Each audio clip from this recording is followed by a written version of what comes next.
कुलतुंगन जी ने हमारे एक प्रभु के सेवक हैं, उन्होंने एक विवाह पर सेमिनार आयोजित किया। He gave two jokes, two funny jokes. और दो मजाकी लहजे में उन्होंने एक जो है मजाक कहा। He said every man should get married. उन्होंने कहा कि हर मनुष्य को, हर आदमी को विवाहित होना है। It's a biblical thing. ये बाइबल पर आधारित बात है। But I want you to know, लेकिन मैं आपको ये कहना चाहता हूँ, after your marriage, you are finished. आपके विवाह के बाद आपका खात्मा हो जाता है। No joy, it is becoming dark and dark. Man, it is your problem. तो वो ये कह रहे थे कि प्रिय पतियों, अगर आपकी पत्नी समय से पहले बुढ़ापे की ओर बढ़ रही हैं, उनके चेहरे की खूबसूरती अगर झुर्रियों में बदल रही है समय से पहले, तो ये उनका समस्या नहीं है, ये आपके द्वारा ये समस्या आई है। You understand?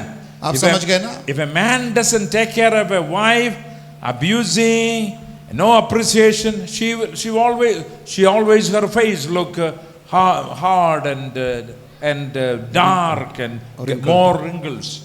अगर पति अपने पत्नी की सराहना ना करे, उसका आदर ना करे, उसका साथ ना दे और हमेशा उसके साथ क्रूरता का व्यवहार करे, कठोर व्यवहार करे, ये सारी चीज़ें मिलजुल कर उसकी पत्नी की खूबसूरती को ख़त्म करते हैं और वो समय से पहले बुढ़ापे में प्रवेश कर जाती हैं।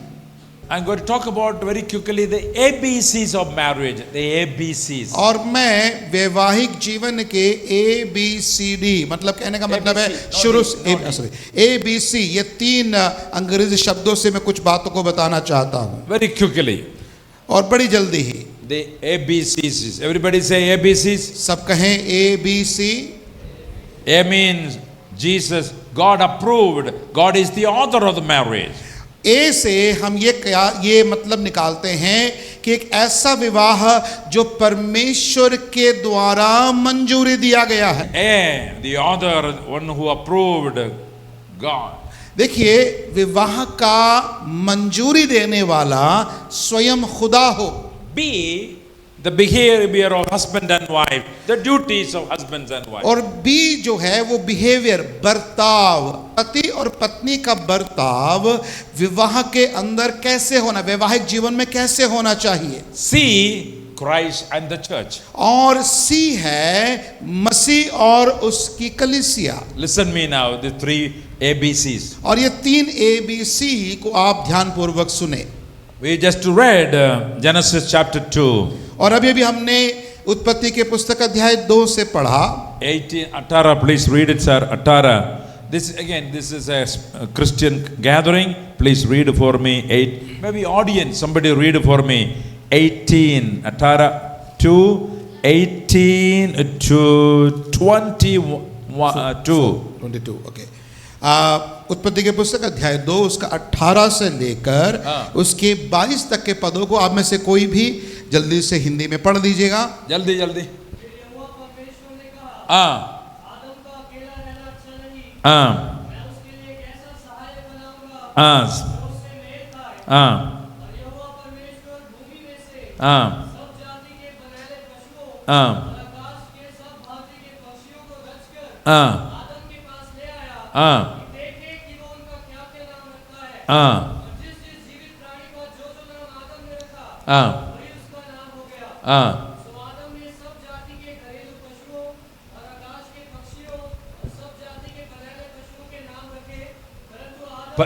परंतु, that's important.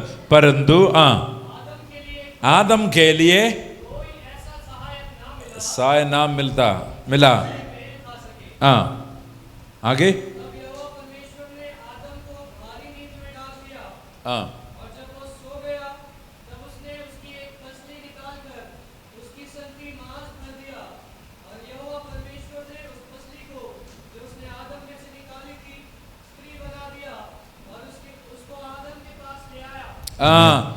So who is the author? Whose idea is this marriage? विवाह किसका उपाय है, किसकी योजना है? डुबाली, किसका आइडिया? परमेश्वर। ये परमेश्वर की योजना है, It is God's idea, the creator idea. ये सृजनहार परमेश्वर की योजना है। Therefore, it is a perfect idea. और इसलिए ये विवाह एक अच्छी योजना है, It's an eternal idea. ये एक सनातन काल की एक योजना है, It's the greatest idea. ये अपने आप में एक बहुत खूबसूरत एक योजना है। Man cannot accomplish everything God called him. He need a suitable helper, companion. और परमेश्वर के द्वारा बनाया गया इंसान अपने खुद के ताकत से सारी बातें नहीं कर सकता जो खुदा चाहता है, इसके लिए उसे एक सहायक की जरूरत है जो खुदा ने बनाकर उसे दिया। For that companion, उस सहायक के लिए so many animals went through, but finally he said, "No, they are none of my companions." और आदम के सामने नाना प्रकार के जानवरों को लाया गया और आदम ने पाया कि इनमें से कोई भी मेरी सहायक नहीं हो सकता। These are amazing. ये तो अच्छे अच्छे जानवर हैं। God took a rib from man, और लेकिन खुदा ने क्या किया कि उसके शरीर से पसली निकाली beautifully formed a woman. और बहुत खूबसूरत ढंग से स्त्री को बनाया। Amazing. This is what God did. This is amazing. और खुदा ने जो किया बहुत ही अद्भुत बात है। And presented to the man. और उसे आदमी के पास लेकर आए And he was so excited. और He was so excited. और वो इतना उत्साहित हुआ आदम। So I want you to know the first point. इसलिए सबसे पहली बात जो आपको याद रखना है, God is the author of marriage. परमेश्वर विवाह का कर्ता है, उसको शुरू करने वाला, स्थापित करने वाला है। God approved the marriage. परमेश्वर ने ही विवाह को मंजूरी दी, God instituted the marriage. परमेश्वर ने ही विवाह को स्थापित किया, God blessed the marriage. परमेश्वर ने ही विवाह को आशीषित किया, God signed the marriage. और परमेश्वर ने ही विवाह को सत्यापित किया। It's very clear. It's a marriage between man and a woman. और ये बहुत ही स्पष्ट है, बाइबल बताती है कि विवाह एक स्त्री और पुरुष के बीच होना चाहिए। Today, if you tell that truth, people will laugh at you. लेकिन आजकल बड़े बड़े शहरों में जब इस सत्य को आप बताते हैं तो आपके मुंह पर लोग हंस देंगे। We are in a very, very difficult world. हम एक बहुत ही पापी और बुराई से भरे संसार में रह रहे हैं। We are in a Babylon world. Babylon. हम एक ऐसे कालखंड में रह रहे हैं जो कि बाबुल जैसे पाप से भरी हुई है। Everything getting ready for destruction. This all shows the coming of the Lord is so near. क्योंकि ये सारी बातें इस बात की ओर इशारा कर रही हैं, चूंकि ये जगत पाप से भर रहा है तो ये बताता है कि हमारा प्रभु जल्दी आने वाला है। Satan wanted to destroy what God designed, what God ordered, what God instituted, what God approved. शैतान परमेश्वर के द्वारा स्थापित, परमेश्वर के द्वारा मंजूरी दिया गया, परमेश्वर के द्वारा सत्यापित किए गए इस विवाह के इस संस्था को, इस संबंध को वो बर्बाद करना चाहता है। So marriage is one union, one man and one woman joined as one flesh. और विवाह का मतलब है, परमेश्वर की ये सतत योजना है कि एक नर और एक नारी अर्थात एक स्त्री और पुरुष आपस में विवाह के इस सूत्र में पिरोए जाए। I'm telling these truths. I hope you keep reminding yourself. This is not a human invention, but God, but a divine covenant. और जब मैं इन बातों को यहाँ पर बताता हूँ, ये सत्य मेरे और आपके समझ में, जहन में और भी दृढ़ता से बैठ जाए कि परमेश्वर के द्वारा ये सत्यापित है, स्थापित है, ये किसी इंसान की आविष्कार नहीं है। Chandan and Ruba, marriage reflects God's intention for companionship, partnership and mutual support. और देखिए चंदन और रूपाली, इस सत्य को आप समझे कि विवाह का ये मिलन, विवाह का ये संबंध, ये आपसी साथीपन की और आपसी मेल मिलाप की और एक दूसरे को सहारा देने के लिए खुदा ने स्थापित किया है। I am preaching to all of you married, all the singles, not only to them. मैं ना सिर्फ यहाँ पर वर और वधु से संदेश दे रहा हूँ, बल्कि जो विवाहित यहाँ पर जोड़े बैठे हैं, जो अविवाहित भी बैठे हैं, आप सबसे मैं प्रभु का वचन दे रहा हूँ। God said, man, you cannot be alone. और परमेश्वर ने कहा कि मनुष्य का अकेले रहना अच्छा नहीं है। I will bring a suitable. मैं उसके लिए एक उचित, उपयुक्त। Did he say I would bring a perfect one?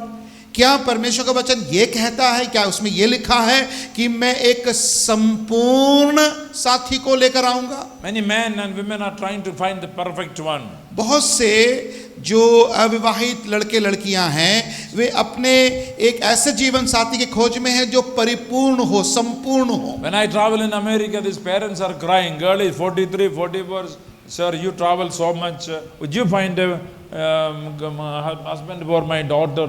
How do I find a 43-year-old girl? How do I find? Where do I find? और कई परिवारों से जब मैं मिलता हूँ, वे बड़े परेशानी के साथ मुझसे कहते हैं कि हमारा लड़का, हमारे बेटा, हमारा बेटी 44 साल का हो गया, 45 साल का हो गया। पास्टर जी, आप तो दुनिया भर में यात्रा और भ्रमण करते हैं, हमारे बेटे या बेटी के लायक कोई रिश्ता हो तो बताइएगा। और मैं मन में सोचता हूँ कि इतने उम्र के हो गए हैं, कहाँ से हम रिश्ता ढूंढ कर लेकर आएंगे? कुलतुंगन जी ने, हमारे एक प्रभु के सेवक हैं, उन्होंने एक विवाह पर सेमिनार आयोजित किया। He gave two jokes, two funny jokes. और दो मजाकी लहजे में उन्होंने एक जो है मजाक कहा। He said every man should get married. उन्होंने कहा कि हर मनुष्य को, हर आदमी को विवाहित होना है। It's a biblical thing. ये बाइबल पर आधारित बात है। But I want you to know. लेकिन मैं आपको ये कहना चाहता हूँ, After your marriage, you are finished. आपके विवाह के बाद आपका खात्मा हो जाता है। That is a joke. ये तो एक मजाक है। She comes to help you to remove your loneliness. एक पुरुष के जीवन की अकेलेपन को दूर करने के लिए ही परमेश्वर उसको जीवन साथी के तौर पर एक पत्नी वो देता है। Second one, partner together to do great things, partnership. और देखिए, सहभागिता या भागीदारी, आप एक दूसरे के सहभागी बन जाते हैं ताकि मिलजुल कर आप कुछ बड़े और अच्छे कामों को कर पाएं। Look at the pastor and his wife and wife. Think about what they are doing. That beautiful children.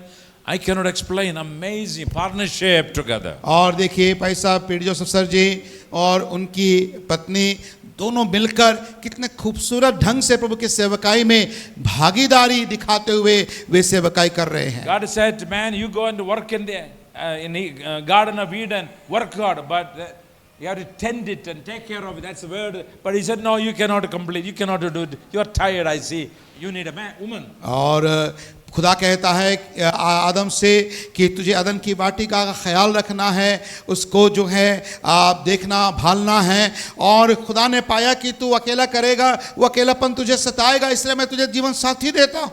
Mutual encouragement. एक दूसरे को प्रोत्साहित करने वाले। Husband's words, encouragement, wise words, nobody can do it in this world. और Father is there, mother is there, but husband now comes and be the leader of the house. Your words are powerful. पति और पत्नी का एक दूसरे के शब्द जो प्रोत्साहन देते हैं, इस संसार में कोई भी रिश्ता उसके नज़दीक नहीं आ पाते। माता पिता का अपनी जगह है, अपना स्थान है, आदर है, लेकिन एक पुरुष जो वैवाहिक जीवन का अगुवाई जिसको लेना होता है, उसके प्रोत्साहन के शब्द उसकी पत्नी के लिए बड़े मायने रखते हैं। Still under ABC, under A. और हम ए में हैं अभी तक। Second, marriage is a covenant relationship. और दूसरी बात, विवाह जो है ये एक वाचा से संबंधित संबंध है। The Lord is the witness between you and the wife of your youth. और आपके और आपके जवानी के पत्नी के बीच परमेश्वर इस वाचा का गवाह है। She is your partner, the wife of your marriage covenant, Malachi 2:14. और मलाकी 2:14 में जिस प्रकार से लिखा है कि तू तेरी जवानी के पत्नी के बीच जो है एक वाचा की गवाही है। It is a vaja, it's not a contract. Marriage is a covenant. It's a covenant. Please tell me, covenant? Covenant? It is not a contract. विवाह आप दोनों के बीच में कोई कॉन्ट्रैक्ट नहीं है, बल्कि ये आपसी वाचा है।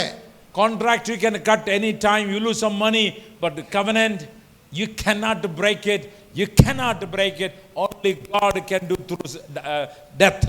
कॉन्ट्रैक्ट में क्या होता है, अगर एक पक्ष सोचता है कि मुझे इस कॉन्ट्रैक्ट के अनुसार आगे बढ़ने का मन नहीं है, तो वो कॉन्ट्रैक्ट से पीछे हट सकता है। लेकिन विवाह कॉन्ट्रैक्ट नहीं है, ये वाचा है। और जो दो जन वाचा में प्रवेश करते हैं, उनका मन करे ना करे, वाचा में प्रवेश करने के बाद वो पीछे नहीं हट सकते। Then why this so much divorce? This because these people never they don't respect. तो They आप- don't, number one, they don't know it. They don't respect the word. They don't respect God. तो आप They don't have no respect for their children, grandchildren. और आपके मन में एक सवाल होगा कि अगर विवाह वाचा है, कॉन्ट्रैक्ट नहीं है, तो संसार में इतने ज्यादा तलाक क्यों हो रहे हैं? उसके दो बड़े कारण हैं, कई कारणों में से दो बड़े कारण, क्योंकि लोग परमेश्वर के इस आज्ञा को जानते नहीं है, अनजान है। और दूसरा, जानने के बावजूद भी वो खुदा के इन आज्ञाओं का आदर नहीं करते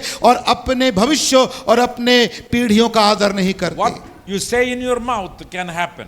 आपके शब्दों से जो बात आप कहते हैं वो होता है। The word deed never come. Whatever fighting happened, never that comes in your वो mouth. तलाक का ता का शब्द भी आपके मुंह से, जितनी भी लड़ाइयां असहमतियां हो, आपके दोनों के मुंह से तलाक का ता भी ना निकले। Since it's a covenant, divine covenant, it involves faithfulness, permanence, divine accountability. और चूंकि ये एक वाचा है, ये आपस से विश्वास योग्यता और ये निरंतर बने रहने वाला संबंध, और आपस में आप जवाबदेह हैं जैसे खुदा आपको बनाता है। Breaking this covenant dishonors God who जब witnesses it. जब आप इस वाचा के बातों को तोड़ते हैं, तो आप परमेश्वर का निरादर करते हैं, जो परमेश्वर यहाँ पर हाजिर नाजिर है और जो आपके इस विवाह का साक्ष्य है। My third point under A. और मेरा तीसरा पॉइंट ए के अंडर में, First one, God is the author of the marriage. पहला, परमेश्वर विवाह का शुरुआत करने वाला है। Number two, marriage is a covenant relationship. और दूसरा जो पॉइंट है वो है कि विवाह एक वाचा का संबंध है। Marriage is for partnership and fruitfulness. और तीसरा जो पॉइंट है वो है कि विवाह वो आपसी साथीपन के लिए और फलदायी होने के लिए खुदा ने रखा है। And the Bible clearly says, be fruitful and multiply and fill the earth. और इसलिए खुदा का वचन ये कहता है कि विवाह के इस जीवन में परमेश्वर कहता है कि फूलो फलो और आगे बढ़ो। Procreation. और जिसके बारे में का मतलब पीढ़ियों को आगे बढ़ाना। That's a purposeful partnership. और यही है एक उद्देश्यपूर्ण भागीदारी का साथीपन Through का। sex, husband and wife, you are joining and fulfilling God's mission. और आप आपसी इस संबंध के द्वारा आप परमेश्वर के उस दिव्य उद्देश्यों को पूरा करते हैं संसार में। You should not be afraid of sex by husband. और जो है आपस में एक दूसरे की जिम्मेदारी को निभाने से हम कभी ना कतराएं। That's the reason you are marrying. और इसी के लिए विवाह को होना है। You are serving God's mission together. और आप एक दूसरे को साथ देने के द्वारा परमेश्वर के उद्देश्यों को अपने जीवन में पूरा करते हैं। Here we read very beautifully. और यहाँ पर बहुत खूबसूरत ढंग से उसे बताया गया है। Now, although Adam and his wife were both naked, neither of them felt any shame. और उत्पत्ति 2:25 में लिखा है कि आदम और उसकी पत्नी दोनों नग्न थे, लेकिन लजाते नहीं थे। That is why God created. और इसीलिए खुदा ने नर और नारी को इस संबंध में रखा। Many people are asking me to do marriage seminars. I think time has come to do some marriage seminars. और बहुत से लोग मुझसे कह रहे हैं, मांग कर रहे हैं कि हम विवाह पर आधारित सेमिनारों को, शिक्षाओं को दे। और मेरे ख्याल से वो समय और कालखंड आ गया है कि हम विवाह पर सेमिनार करें। You have to pay $500-600 to do a marriage seminar, attend, then hotel, car, so much money. और विदेशियों में बहुत ज़्यादा पैसे खर्च होते हैं इन सेमिनारों पर अटेंड करने के It's a लिए। beautiful thing. Husband and wife go and listen again this. Be reminded, you have to work hard. Marriage, you have to work hard. विवाह के संबंध में एक दूसरे के करीब आने के लिए आपको सोच समझकर मेहनत करना पड़ेगा, प्रयत्न करना पड़ेगा। Let me move it to B. B aspect. A B C के बी के उस भाग को हम आएंगे। Behavior of couple. पति पत्नी का आपस में बर्ताव कैसा होना चाहिए। And Chandan is he has a MTH. और चंदन ने अपना एमटीएच की पढ़ाई की है, He knows all these things. और ये सारी बातें वे जानते हैं, I don't need to teach him like a child. और एक बच्चे की तरह सिखाने की मुझे जरूरत नहीं है। Number one under behavior. और बिहेवियर या बर्ताव के अंतर्गत पहली बात, Marriage requires mutual love and respect. और विवाह के अंदर आपसी प्रेम और आदर रहना चाहिए। Ronald, let's people hear one more time Ephesians. You read it. Ephesians 5:21 to 33. Let the people hear it. और हम इफिसियों अध्याय 5 और उसका 21-22 को, और मसीह के भय से एक दूसरे के अधीन रहो। हे पत्नियों, अपने अपने पति के ऐसे अधीन रहो जैसे प्रभु के, क्योंकि पति पत्नी का सिर है, जैसे कि मसीह कलीसिया का सिर है, और आप ही देह का उद्धार करता है। पर जैसे कलीसिया मसीह के अधीन है, वैसे ही पत्नियां भी हर बात में अपने अपने पति के अधीन रहे। हे पतियों, अपनी अपनी पत्नी से प्रेम रखो, जैसा मसीह ने भी कलीसिया से प्रेम करके अपने आप को उसके लिए दे दिया, कि उसको वचन के द्वारा जल के स्नान से शुद्ध करके पवित्र बनाए, और उसे एक ऐसी तेजस्वी कलीसिया बनाकर अपने पास खड़ी करे, जिसमें ना कलंक, ना झुर्री, ना कोई ऐसी वस्तु हो, वरन पवित्र और निर्दोष हो। इसी प्रकार उचित है कि पति अपनी अपनी पत्नी से अपनी देह के समान प्रेम रखे। जो अपनी पत्नी से प्रेम रखता है, वो अपने आप से प्रेम रखता है, क्योंकि किसी ने कभी अपने शरीर से बैर नहीं रखा, वरन उसका पालन पोषण करता है, जैसा मसीह भी कलीसिया के साथ करता है, इसलिए कि हम उसकी देह के अंग हैं। इस कारण मनुष्य माता पिता को छोड़कर अपनी पत्नी से मिला रहेगा, और वे दोनों एक तन होंगे। ये भेद तो बड़ा है, पर मैं मसीह और कलीसिया के विषय में कहता हूँ, पर तुम में से हर एक अपनी पत्नी से अपने समान प्रेम रखे, और पत्नी भी अपने पति का भय माने। After marriage, Bible says, both in Genesis and the apostles teaching. उत्पत्ति के पुस्तक के पढ़े गए अध्याय में भी और प्रेरित पौलुस के इन उपदेशों में हम इस बात को पाते हैं। After marriage, विवाह के बाद what should husband do? पति को क्या करना है? Before that, you should leave his father and mother. और पत्नी से प्रेम करने से पहले वचन कहता है कि अपने माता पिता को छोड़कर, Maybe against Indian family, joint family system. हाँ, हमारे जो संयुक्त परिवार के परिप्रेक्ष्य में शायद आपको अजीब व गरीब लगेगा ये बात, But the Bible teaches, लेकिन बाइबल ये सिखाती है, leave your father and mother. और अपने माता पिता को छोड़कर, हाँ, छोड़कर. But that doesn't mean don't take care of them. और इसका कतई मतलब ये नहीं है कि उनको पूछना नहीं, उनको भगा देना है, इस तरह की बातें नहीं बाइबल बताती है। You must take care of your parents. आपके माता पिता को आपको ही सेवा करना है, They are counting on you. वो आप पर भरोसा रखे हैं। But you have to go somewhere and find your place and take care of your woman. Live differently. और कहने का मतलब यह है कि आप अपने पत्नी से जुड़े रहकर आप अपने पत्नी के संबंध में ही आप अपने जीवन को आगे बढ़ाएं, जीवन के फैसले पत्नी के साथ लें, माता पिता का ख्याल जरूर रखें, उनका आदर जरूर रखें।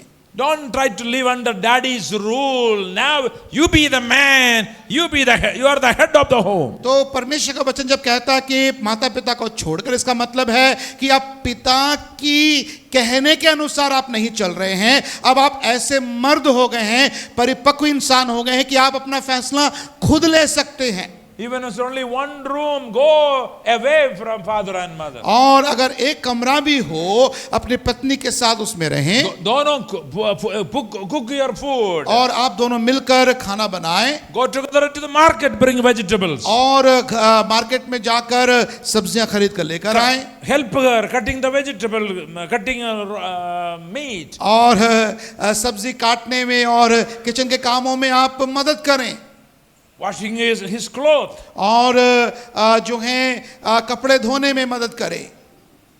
That's a miracle mystery in that. Leave your father or mother and you do what parents told you to do. और परमेश्वर के वचन का ये बड़ा भेद है कि कितने अद्भुत तरीके से माता पिता को छोड़कर एक पुरुष अपने पत्नी के साथ एक अलग एक जो है वजूद बनाता है. In Rajasthan, I cannot forget that in Rajasthan, you can somebody Google it. A lady in Jaipur and stayed with her husband and joined family. But father-in-law, mother-in-law, husband were bugging her for more dowry, more dowry. और ये हमारे चारों तरफ समाज में हो रहा है जहाँ पर माता सास ससुर और पति और दहेज के लिए पत्नी पर या बहू पर जोर डालते हैं. Look at dowry death in Jaipur. When did it happen? Like a couple of weeks ago. और कुछ सप्ताह पहले दहेज पर आधारित एक हिंसा हुआ था जोधपुर में. Beautiful teacher. और एक अच्छी सुंदर एक स्त्री और वो एक अध्यापिका भी थी. She burned alive with her baby. और उसके छोटे बच्ची के साथ उसे जिंदा जला दिया गया. Which date that? 2 or 3 weeks. 27th of October, August. Think of a beautiful lady, money. The father-in-law and mother-in-law attacking her. और सास ससुर जो है दहेज के नाम पर हिंसा कर रहे हैं. Listen, money should not be a hindrance. Money should not be a discussion. Money should not be a discussion in your home. आपके घर में पति पत्नी के बीच में दहेज के नाम पर, पैसे के नाम पर लड़ाइयाँ, झड़पें और मतभेद कदापि ना हो. Kneel down together, hold hands and cry before the Creator. He can send resources. और आप दोनों मिलजुल कर घुटने टेक कर हाथों को पकड़कर खुदा की ओर आप नजरें उठाए और उससे मांगे खुदा तू हमारे लिए मार्ग को खोल. The old faith culture all changed today. आजकल के ये जो रूढ़िवादी जो भी बातें हैं बदल रहे हैं आज के संसार में. The book I'm reading, Thinking Big, that book says, you serve first, money will come along. Do something, serve people, do something, do service, money will come to you. और थिंक बिग जैसे एक अच्छी किताब में जैसे कि लिखा हुआ है कि आप पहले प्रभु की सेवा करें, प्रभु की आज्ञाओं को माने, बाकी पैसे, जरूरतें, संसाधनें ये सब समय पर पूरी हो जाएंगी. I'm going to close very quickly. और मैं जल्दी यहाँ पर समाप्त करना चाहूँगा. What is the number one thing you expect from your wife? What is according to the Bible we read? Ronald read. What is the number one you expect from your wife? Ronald ने जैसे अभी वचन से पढ़ा, आपसे हम पूछना चाहते हैं आपकी पत्नी से आप पहले सबसे ज्यादा और बड़ी अपेक्षाएं क्या करते हैं? वचन के अनुसार क्या होना चाहिए? Love.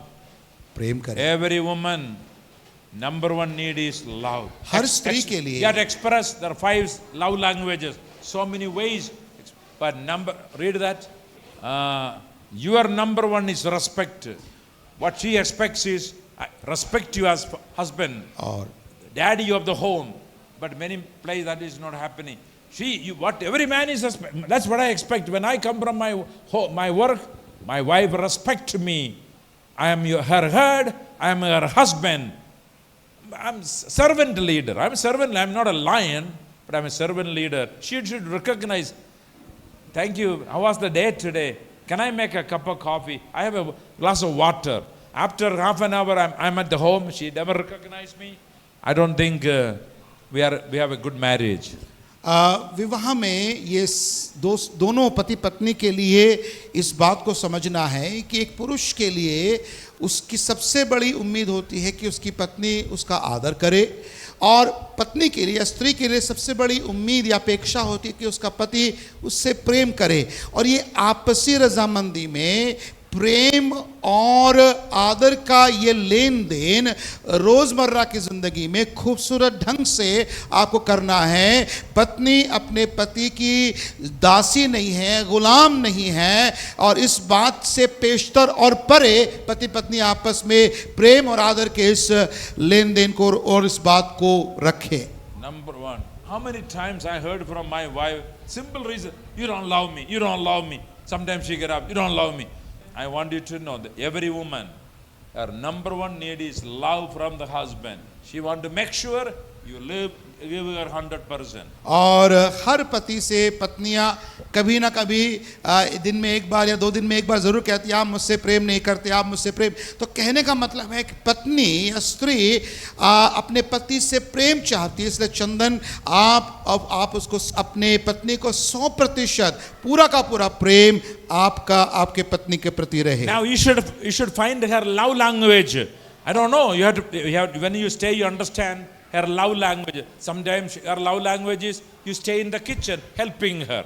हर स्त्री का प्रेम की जो भाषा जिससे आपको प्रेम दर्शाना होता है अपने पत्नी के प्रति, उसकी अपेक्षाएं बिल्कुल अलग अलग होती है। मान लीजिए वो आप जब एक छत में रहना दोनों शुरू करेंगे एक छत के नीचे, तब आपको मालूम पड़ेगा कि इनकी प्रेम की भाषा क्या है। That is the way she thinks you love her. हो सकता है कि किचन में जब वो काम कर रही हो, आप साथ में चले जाकर साथ में जब मदद करते हैं तो उसको अच्छा लगता है, वो उसकी प्रेम की भाषा है। Men think sexually, but that is a small 5 minutes thing. कई बार पुरुष जो है वो अपने देह की अभिलाषाओं के नजरिए से सोचता है, लेकिन स्त्रियां ऐसे नहीं होती हैं। Maybe cleaning the kitchen, she may feel loved. और कई बार अगर आप बिना उनके कहे बिना उनके बताए आप किचन में बर्तन साफ कर रहे हैं या फर्श को साफ कर देते हैं, तो कई बार पत्नी के लिए वही एक प्रेम की भाषा हो जाती Another है। one is word of appreciation. और दूसरा होता है सराहना के शब्दों को अपने पत्नी से कहना। Duvali, you look beautiful today. Rupali, आज तुम बहुत खूबसूरत लग रही हो। I like your blue saree. आपने जो साड़ी पहना है ब्लू रंग का, मुझे बहुत अच्छा लग रहा है। You have to ask otherwise. You should ask, listen, what is your love language? और या फिर आप चंदन रूपाली से पूछे आपको क्या क्या बातें अच्छी लगती हैं। Maybe a physical touch. हो सकता है कि शारीरिक तौर पर स्पर्श करना। My father-in-law does that. Father-in-law is a quiet man. He just to go in the back while she will do a pinch. तो मेरे पिता और माता के बीच का जो प्रेम की भाषा थी वो ये थी कि मेरे पिताजी जो हैं वो बीच बीच में जाकर मेरे माँ को चूटी काटते थे, वो उनका प्रेम की भाषा थी। My mother-in-law liked it. और मेरे माँ को बहुत अच्छा लगता था उनके पति का ऐसा करना। So find out the love languages and grow in that. और एक दूसरे की प्रेम की भाषा को आप समझे और उसे करें और उसमें आगे बढ़ें। What is his first love? What is the number one need he has? पति का सबसे पहला उम्मीद क्या है पत्नी से? Respect. Always think, how can I respect my husband? और हमेशा सोचे कि मैं अपने पति का कैसे किस तरह से आदर करूं। When he comes from work, जब वो काम से वापस लौटता है, like the girlfriend run to the gate. और एक प्रेमिका के समान आप तुरंत जो है आप दरवाजे तक पहुंचे, Give a great hug and kiss. और उन्हें एक अच्छा सा आलिंगन दे। After 10 years, no water, no kiss. Forget about it. बच्चे पैदा होने के बाद तो वो सब भूल जाएंगे, लेकिन करने की कोशिश करें। But that's not different from Elizabeth and Daniel. We know that. और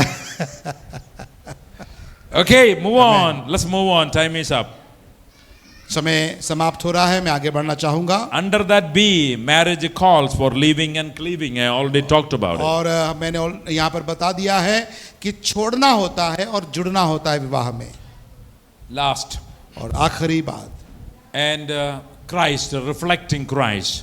मसीह के स्वभाव को अपने वैवाहिक जीवन में दिखाना, दर्शाना। Ephesians chapter 5, 22 to 33. Paul said, this is a mystery. This mystery is profound. I am saying that it refers to Christ and the church. और यहाँ पर प्रेरित पौलुस कहते हैं इफिसियों अध्याय 5 उसके 32 से आगे, ये भेद तो बड़ा है पर मैं यहाँ मसीह और कलीसिया के विषय में कहता हूँ। The husband represents Christ, loving sacrificially and leading spiritually. और ये जरूरी है, जैसे मसीह ने अपने कलीसिया से जो है बलिदान करते हुए प्रेम किया, पति भी पत्नी से बलिदान के साथ उस भाव से प्रेम रखे। The wife represents the church, responding with respect and support like the church. और पत्नी भी कलीसिया के मान जैसे कलीसिया मसीह के उस प्रेम के प्रति प्रतिक्रिया करते हुए